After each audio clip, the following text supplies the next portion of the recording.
GPN 7 की exclusive report मेरा नेता मेरी सरकार में आप सभी का स्वागत है। मैं हूं आशुकीन कुरैशी, आप देख रहे हैं जीपीएन 7 न्यूज। आज हमारे साथ मौजूद हैं अमरोहा लोकसभा क्षेत्र से समाजवादी पार्टी और गठबंधन के टिकट पर अमरोहा लोकसभा क्षेत्र से अपनी प्रबल दावेदारी कर रहे चौधरी सरजीत सिंह। आज जीपीएन 7 ने उनसे बात की 2024 में होने वाले लोकसभा चुनाव के बारे में। आइए जानते हैं वे क्या कहते हैं। सरजीत सिंह जी, 2024 में लोकसभा का चुनाव है, ऐसे में सभी राजनीतिक दल पूरी तरह से सक्रिय हो चुके हैं। गठबंधन का दौर जारी है, कोई पार्टी छोड़ रहा है तो कोई दूसरे दल में जा रहा है।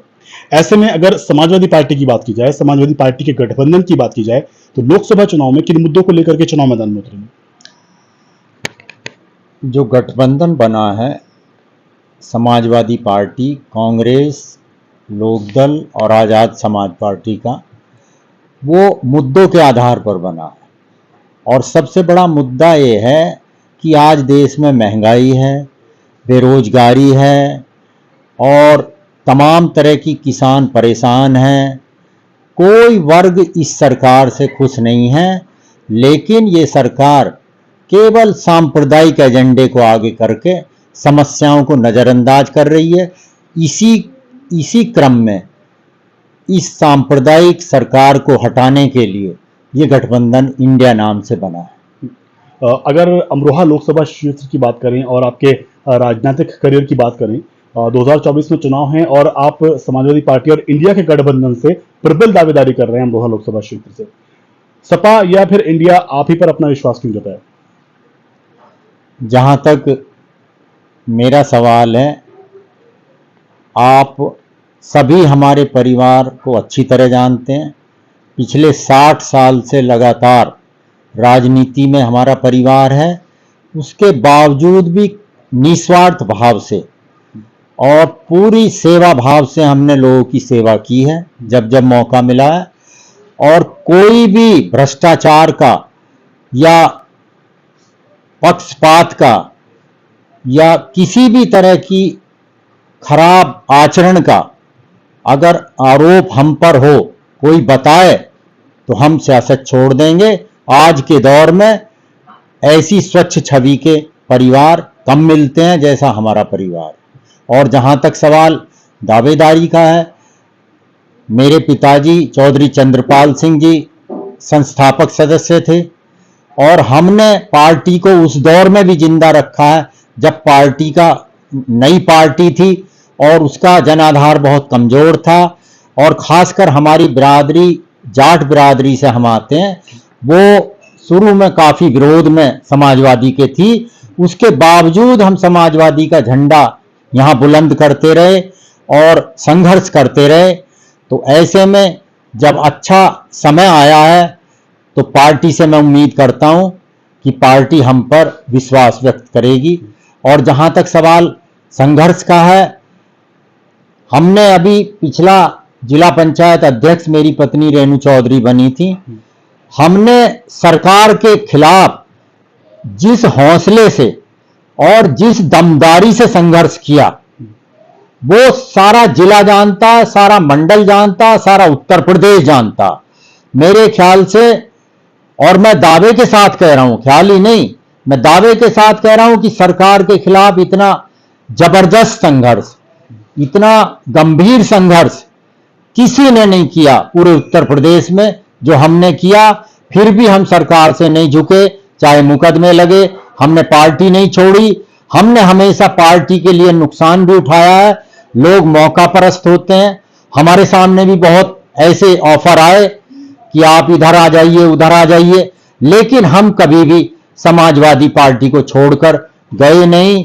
और आज के जो राजनेता हैं, वो क्या क्या उन्होंने किया है और क्या क्या अब कर रहे हैं, मुझे बताने की जरूरत नहीं, ये जनता सब जानती है।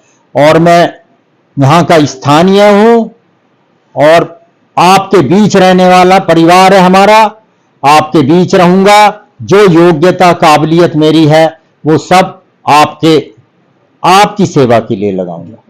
अगर भाजपा सरकार की बात करें, प्रदेश में भी पूर्ण बहुमत के साथ सरकार है और केंद्र में भी पूर्ण बहुमत के साथ सरकार है, ऐसे में क्या आप मानते हैं कि जब से देश में और प्रदेश में भाजपा सरकारों का गठन हुआ है तो कहीं ना कहीं देश में सांप्रदायिकता हावी हुई है? सांप्रदायिकता का जहां तक सवाल है, ये भाजपा की देन है और ये पार्टी का कोई एजेंडा, कोई समस्या के बारे में, किसी बारे में इनसे बात करो, इनके बड़े बड़े नेताओं से बात करो तो किसी मुद्दे पर बात करने को तैयार नहीं, किसी मुद्दे पर बहस करने को तैयार नहीं, केवल हमेशा सांप्रदायिक एजेंडे को आगे रखते हैं। और सांप्रदायिक एजेंडे का ये हाल है कि एक अयोध्या का मसला सुलझा तो ज्ञानवापी का ले आए, और ऐसे ही कोई अवसर नहीं छोड़ते जो इस देश को सांप्रदायिक माहौल बनाने में ये कोई कमी करते हो। जहां तक सवाल है भारतीय जनता पार्टी के अगले चुनाव का, मैं दावे के साथ कह रहा हूं कि जनता इनसे त्रस्त है और बदलाव चाहती है, और ये बदलाव ऐसा होगा क्योंकि तानाशाही रवैया इनका हो गया। आप देखिए, छोटे से लेकर बड़े चुनाव में सरकारी मशीनरी का किस तरह दुरुपयोग हो रहा, कोई कहने वाला नहीं। जिसके खिलाफ चाहें, जिसके उसको बुलडोजर चला दें। कौन सा अधिकार है इनको कि बगैर कोर्ट के ऑर्डर के, बगैर किसी आदेश के, कि कैसे बुलडोजर किसी के ऊपर चला सकते हैं, कैसे उसकी बिल्डिंग, उसकी संपत्ति को नष्ट कर सकते हैं। अभी अभी बहुत सख्त आदेश आए हैं माननीय हाई कोर्ट के भी, माननीय सुप्रीम कोर्ट के भी, कि आप बिना वजह बुलडोजर किसी के ऊपर नहीं चला सकते। तो ये सरकार जो कि केवल बुलडोजर से डरा कर चल रही है, तानाशाही रवैये से चल रही है, ये सरकार, इस सरकार का जाना लगभग तय है। और मैं जनता को, जहां तक जनता के बीच रहता हूं, जनता में घूमता रहता हूं, जनता बदलाव चाहती है, जनता इनसे त्रस्त है। तो मेरा यही कहना इस वक्त है। अगर केंद्र की सत्ता की बात करें तो केंद्र में पूर्ण बहुमत की सरकार बनाने के लिए 272 सीटों की आवश्यकता है। क्या इंडिया गठबंधन उस बहुमत के जादुई आंकड़े को छू पाएगा? जहां तक इंडिया के गठबंधन का सवाल है, यह बहुत ही मजबूत गठबंधन है, क्योंकि आधे से ज्यादा स्टेट जो हैं उनमें कांग्रेस या तो सत्ता में है या विपक्ष में है। और विपक्ष में भी कुछ स्टेट में इसलिए है क्योंकि उनकी कांग्रेस की सरकारों को जबरदस्ती धन बल से, भ्रष्टाचार से भाजपा ने तोड़ने का काम किया है, और तानाशाही रवैया अपनाकर उन्होंने जबरदस्ती अपनी सरकार का गठन किया है। और ये जो इनका रवैया है भारतीय जनता पार्टी का, इसके खिलाफ अभी लोगों ने जनमत कर्नाटक में दिया है। इन्होंने कर्नाटक में कांग्रेस की सरकार तोड़ के सरकार बनाई, उसका जवाब लोगों ने दिया। तो ये एक ट्रेलर है, पिक्चर अभी बाकी है। अभी आप देखना कि कांग्रेस जो है आधे से ज्यादा राज्यों में है, और बाकी जो इस गठबंधन का जो आधार है वो ये है कि जहां जो मजबूत विपक्ष है भाजपा के खिलाफ, वो गठबंधन को उस प्रदेश में लीड करेगा। जैसे उत्तर प्रदेश में माननीय अखिलेश यादव जी के नेतृत्व में समाजवादी पार्टी, आपको गौर होगा कि पिछला विधानसभा चुनाव हुआ था, उसमें मात्र 3.5 लाख के वोट से अंतर से सरकार भाजपा की बन गई। और कितनी बेईमानी करी है इन्होंने, हर जिले में एक एक सीट बेईमानी से हराने का काम किया है। उसके बावजूद भी माननीय अखिलेश यादव जी लगातार संघर्ष कर रहे हैं, और कोई वजह नहीं है कि समाजवाद सांप्रदायिकता को परास्त कर देगा। और समाजवाद के आधार पर ही संविधान में, हमारी प्रस्तावना में समाजवाद का जिक्र है, और पूरा संविधान जो है समाजवादी व्यवस्था के पर आधारित है। लेकिन उसको तोड़कर, उसको मरोड़कर ये तानाशाही रवैया जो अपना रहे हैं, जो डिक्टेटोरियल एटीट्यूड है, उसका जनता जवाब देगी। और आने वाले समय में गठबंधन होने में कोई दिक्कत नहीं, गठबंधन तो हो ही गया। अब सीटों का बंटवारा, और सीट बंटवारे में भी यह है जो जहां प्रभावी है जिस स्टेट में, वो लीड करेगा उस गठबंधन को, और दूसरे दलों को जो मुनासिब सीटें हैं जिन सीटों के जितनी सीटें वो लड़ सकते हैं, जो दल मजबूती से, वो सीटें उनको दी जाएंगी। हमारे न्यूज चैनल के माध्यम से देश की जनता को और अमरोहा लोकसभा क्षेत्र वासी को क्या संदेश देना चाहेंगे?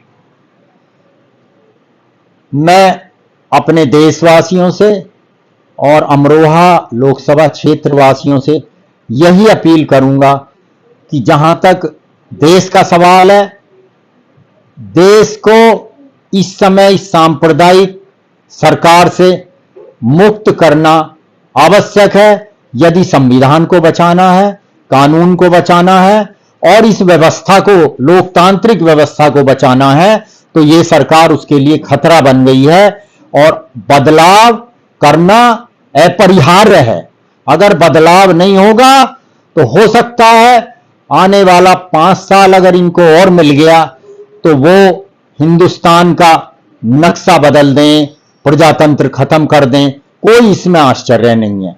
जहां तक अमरोहा लोकसभा का सवाल है, मेरा कहना यहां के सम्मानित मतदाताओं से यह है कि यह लोकसभा काफी बदनाम हो गई है, और बदनाम इसलिए हो गई है कि बाहर के लोग जिनका कोई लेना देना नहीं है यहां, वो आकर 1 महीना 2 महीना यहां अपना तमाशा दिखाकर वोट हड़प कर और चले जाते हैं।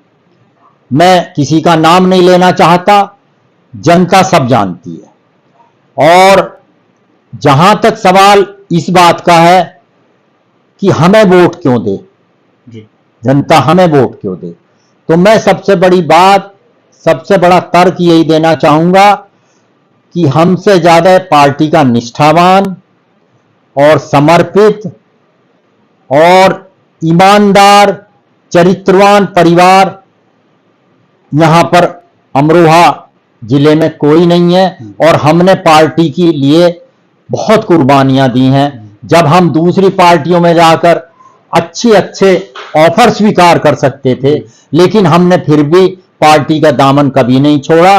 और मेरा अमरोहा वासियों से यह अपील है कि देखिए, अपने बीच से चुनिए। अगर आप अपने बीच से चुनेंगे तो एमपी बहुत बड़ी चीज होती है, उसका दखल हिंदुस्तान की राजनीति में होता है। अगर आपका हमदर्द होगा, आपके बीच का होगा, आपकी समस्याएं जानता होगा, काबिल आपका नुमाइंदा होगा, उसमें योग्यता होगी, तो निश्चित रूप से वो क्षेत्र का विकास भी कर पाएगा और आप लोगों के दुख में, परेशानी में आपकी मदद करने के लिए वो सक्षम होगा। ये थे अमरोहा लोकसभा क्षेत्र से अपनी प्रबल दावेदारी कर रहे चौधरी सरजीत सिंह जी, जो कि दावा कर रहे हैं कि आने वाले लोकसभा के चुनाव में गठबंधन सरकार को जनहित के मुद्दों पर घेरने का काम करेगा और गठबंधन इंडिया देश में केंद्र में अपनी पूर्ण बहुमत की सरकार बनाएगा। वीडियो जर्नलिस्ट नूर मोहम्मद के साथ आशिकीन कुरैशी, JPN 7।